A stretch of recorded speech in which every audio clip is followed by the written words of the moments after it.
पिछले एक साल से जब मैं हमारे कैथल हलके के गली गली मोहल्ले मोहल्ले हर गांव में जा रहा था, हमारे परिवार वासियों से, मेरे कैथल वासियों से, मेरे बड़े बुजुर्गों से, नौजवान साथियों से बात कर रहा था, सबके दिल में एक चीज़ थी, बदलाव।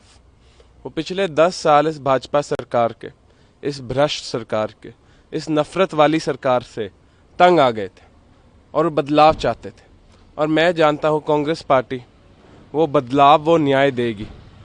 और आज आप देखोगे जैसे एग्जिट पोल तो 60 सीट बोल रहे हैं, मैं बोल रहा हूँ हम 70 सीट से जीत के आएंगे, एक बहुत बड़ी बहुमत की सरकार लेकर आएंगे। और मैं जानता हूँ कैथल सीट भी हम जीतेंगे। कितने मार्जिन से सर, क्या लग रहा है आपको? इसके कारण लगा बीजेपी नहीं रिपीट कर पा रही है गवर्नमेंट। जो 3 सबसे बड़े इशू है जिसकी वजह से भाजपा की सरकार आज 15 सीट से कम पे आ जाएगी।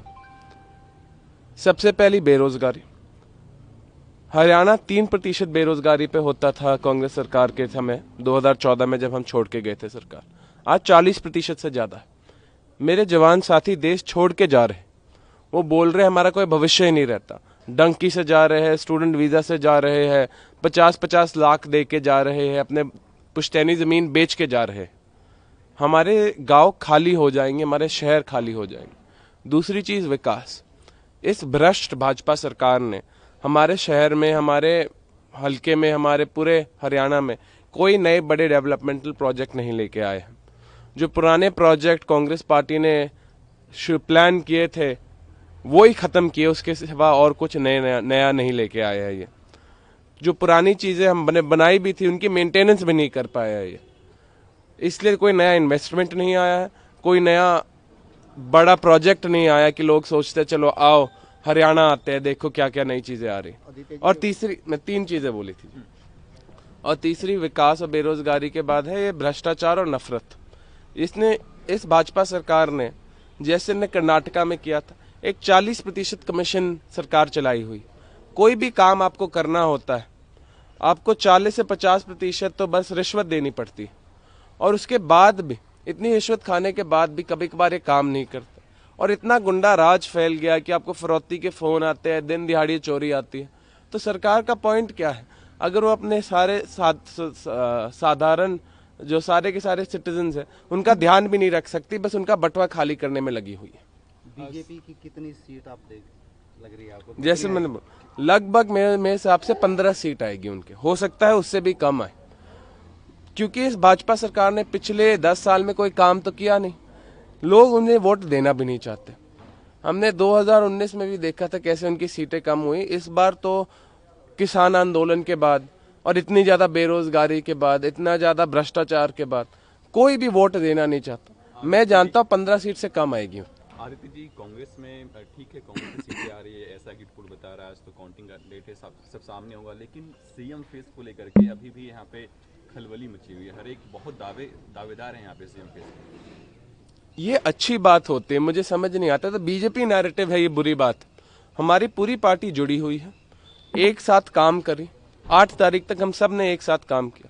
अब राहुल गांधी जी, सोनिया गांधी जी, मल्लिकार्जुन खड़गे जी ये निर्णय लेंगे कौन सा कांग्रेस का सिपाही को, हम सब कांग्रेस के सिपाही है, कौन सा कांग्रेस के सिपाही इस प्रांत का, हमारे हरियाणा का सीएम बनेगा।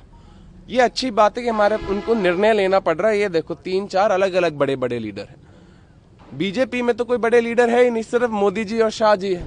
उनको तो खुद सोचना पड़ता है कौन सा हमारा पपेट बनेगा, उसको मुख्यमंत्री बना देते हैं। और हमने इतने सारे स्टेटों में देखा है, राजस्थान ही आप ले लो, जहाँ सीएम को पता ही नहीं काम कैसे करना है। तो कोई बड़े लीडर तो है नहीं जिनके पास सालों साल का अनुभव है। आपके फादर का कंट्रीब्यूशन कैसा रहा है, एक्सपीरियंस कैसा रहा है? मेंटोर की तरह उन्होंने गाइड किया? मेरे दादाजी और पिताजी दोनों ने मुझे सब कुछ सिखाया है जो उन्होंने सीखा है। दादाजी ने तो 50 साल से ज्यादा राजनीति की। शुरुआत से जब उन्होंने कलायत से शुरू किया था तब से वो सीखते हुए गए हैं। लोगों का स्वभाव कैसा होता है, लोगों से बातचीत कैसे करते हैं, काम कैसे करते हैं लोगों के लिए। और मैं जानता हूं उन्होंने भी, जब मैं छोटा था तब से देखा, मैं लोगों के बीच में रह के सबसे ज्यादा खुश रहता था। लोगों के काम करके जो संतुष्टि मिलती थी, और किसी चीज से कभी मुझे संतुष्टि नहीं मिली। कोई पैसा कमा के घर बड़े कर लेते हैं भाजपा नेता, पर संतुष्टि कहाँ मिलती? संतुष्टि तब मिलती है जब आप गरीब आदमी की जिंदगी बेहतर बनाओ, अपना घर महल नहीं।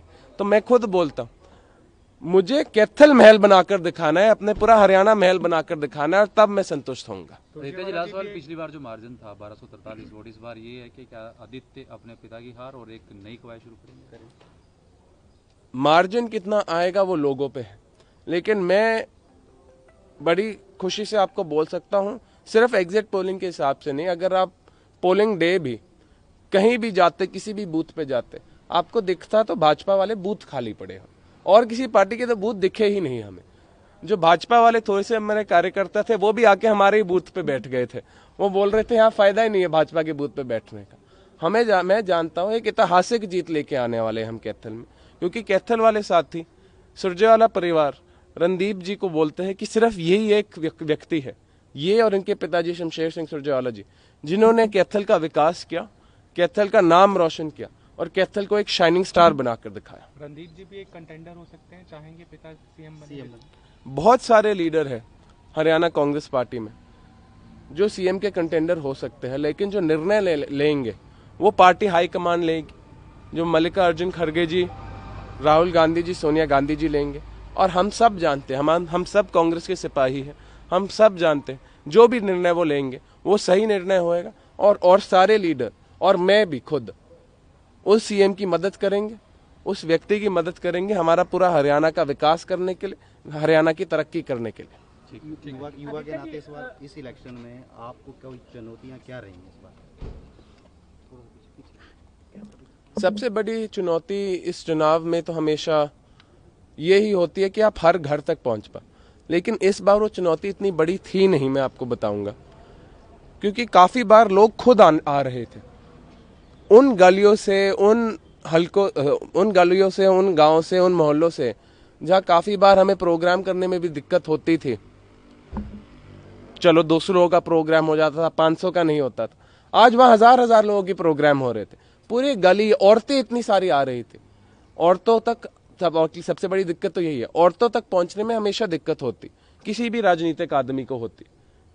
इस बार आप कभी मेरे जलसे अटेंड करते, रैली अटेंड करते, औरतें ज्यादा दिख रही थी आदमी का, बिकॉज औरतें सबसे ज्यादा तंग हो गई है, क्योंकि इस भाजपा सरकार ने महंगाई इतनी ज्यादा की। गैस के सिलेंडर 500 रुपया वाले 1200-1300 पे पहुंचे हुए हैं। जो खाना बनाने वाला तेल है वो पिछले 2 साल में 40% से ज्यादा बढ़ गया है। बिजली के बिल हजारों रुपया के आते हैं, पंखा बंद करके सोती है मेरी माता है, खाट बिस्तर भीग जाती है पसीने से। बच्चों का भविष्य ने खत्म कर दिया, 600 स्कूल खत्म बंद कर दिए पिछले 10 साल में इस भाजपा सरकार ने। वो बोलते मेरे बच्चे कहाँ पढ़ने जाए। जो माताओं तक पहुंचना मुश्किल होता था चुनावों में, आज माताएं सारी की सारी हमारे सारी सीटें भर रही थी जलसों में, और मैं बहुत खुश था, क्योंकि हर एक औरत के पास भी उतना ही वोट होता है जितना आदमी के पास होता है, और हमें उनके लिए भी उतना ही काम करना चाहिए जितने आदमियों के लिए हम करते हैं। शुक्रिया जी।